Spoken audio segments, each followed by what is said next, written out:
the decision is that of the client. So I will be advising the client, but it is for the client to make the final decision.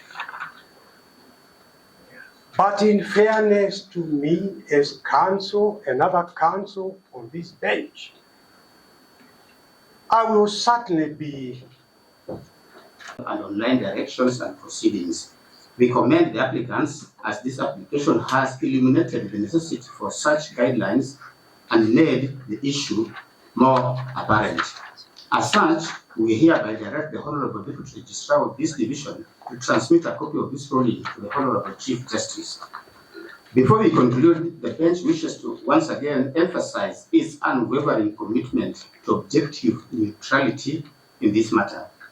We assure all parties that their right to a fair hearing remains fully safeguarded. The bench, acting in fidelity to its oath of office and in strict adherence to the dictates of the Constitution, remains resolutely committed to the fair and just determination of the issues before it.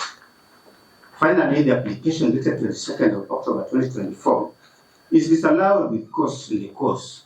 Leave to appeal is hereby granted. Certified copies of these proceedings and rulings shall be availed upon payment of the requisite court fees as the case may be. That's the ruling of the court.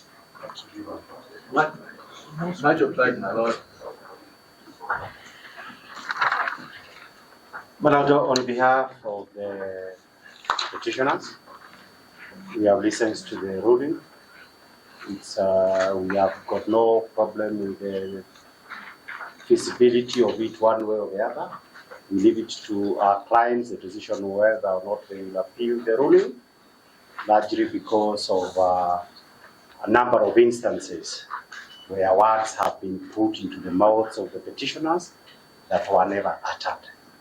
That as it may, I believe since we received some communications from the Deputy Registrar, and there were certain other pending matters in the files that were under considerations, we shall await the directions of the court before, from the petitioner's point of view, we can say one or two things. I do not know whether, at least as my learned senior, Honorable Muite has anything to add.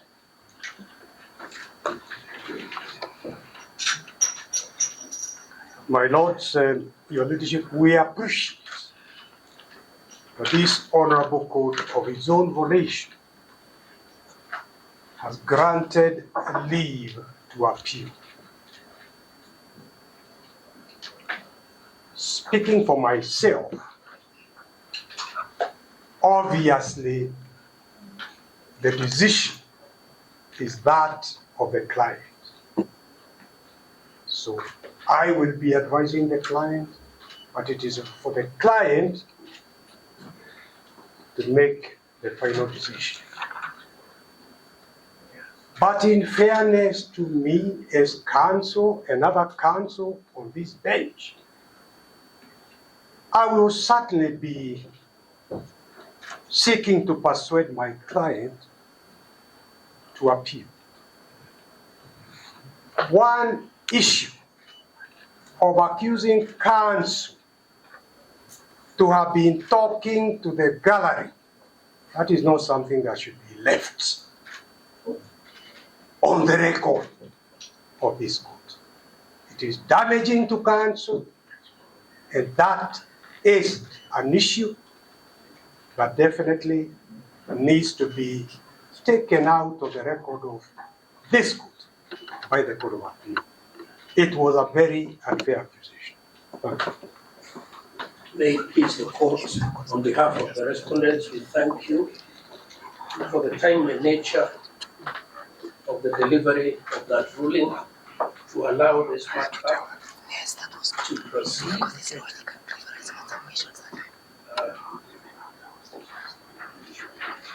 We note that you have permitted the parties leave to appeal, and we support that. The respondents support a fair resolution of this dispute in accordance with the law Therefore, we would not oppose their right to appeal.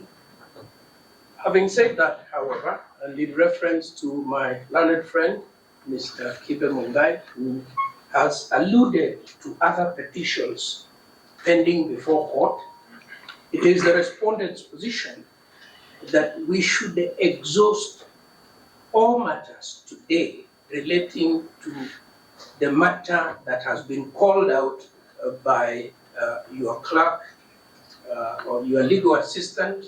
I apologize to the lady, so that we may exhaust that, after which the court will give directions on any other matter that may be before you or may be anticipated to come before you. So thank you.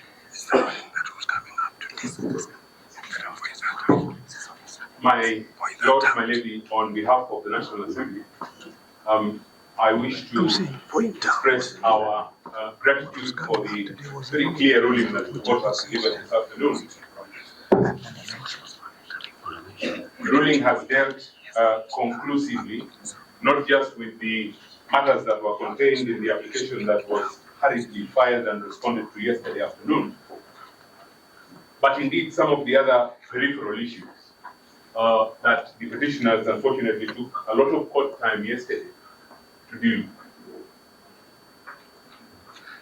My Lord, my Lady, the National Assembly has filed an application dated the 18th of October 2024. And I believe that application was referred to in the ruling a few moments ago. That application, subsequent to the ruling that you have just delivered, I submit is the next issue that the court should deal with.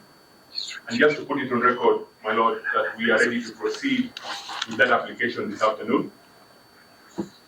Members of the court will recall that last week on Tuesday, on the 15th of this month, at an hour not very different to this, when it suited the petitioners to have their application for conservatory orders heard, they insisted on it being heard.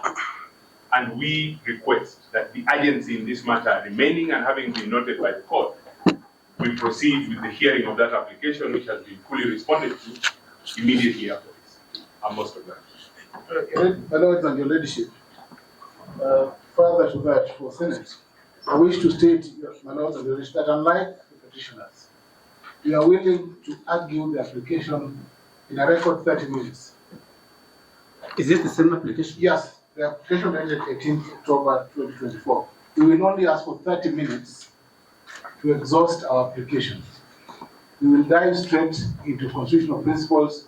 We will not take much time. The respondents can have as much time as they want so that this matter can be concluded. My Lord, Mr. Kipe has talked about the gallery of Paul Muite Senior Counsel.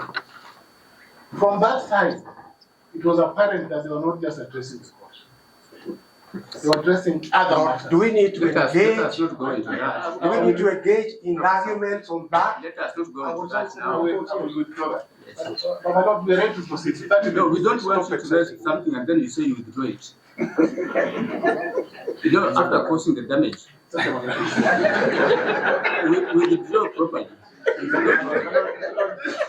I will withdraw the remark that the petitioners are addressing the public gallery today. My Lord, my lady, yesterday we were barred from being part of these proceedings.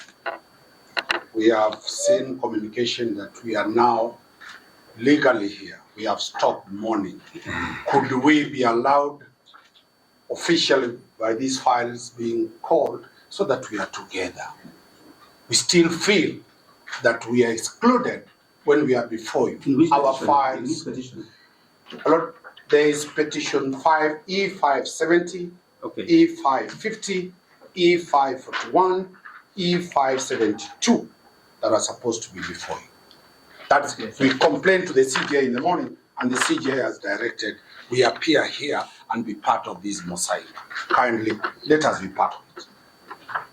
Your Lordship, equally, I rise as the advocate appearing in E509 and associate myself with the submissions made by my learned senior counsel, called Muite, and the ones made by my learned friend, senior Kibe.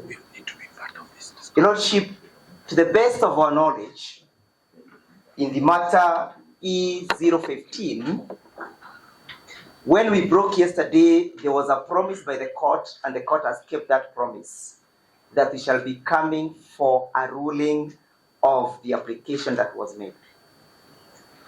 Yesterday I indicated to the court, Your Lordship, that this court was constituted to deal with the consolidated petitions E522 consolidated, and now E565 consolidated. And we have been issued the notice that my learned friend Mr. Omar is referring to, that he also seized of 4 other matters: E570, E550, E541, and E572.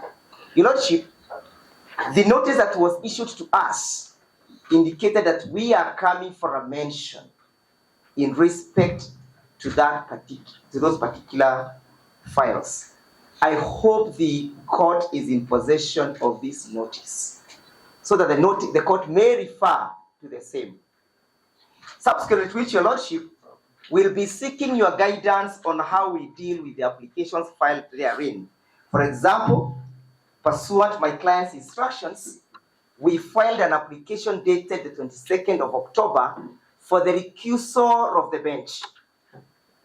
We would wish that subsequent to the court addressing and acknowledging that the other files before it, that I get directions on how to dispose of my application, for which, Your Lordship, the application was served. I wish to take directions exclusively and specifically on that particular matter. My lords, may it please you, I hate to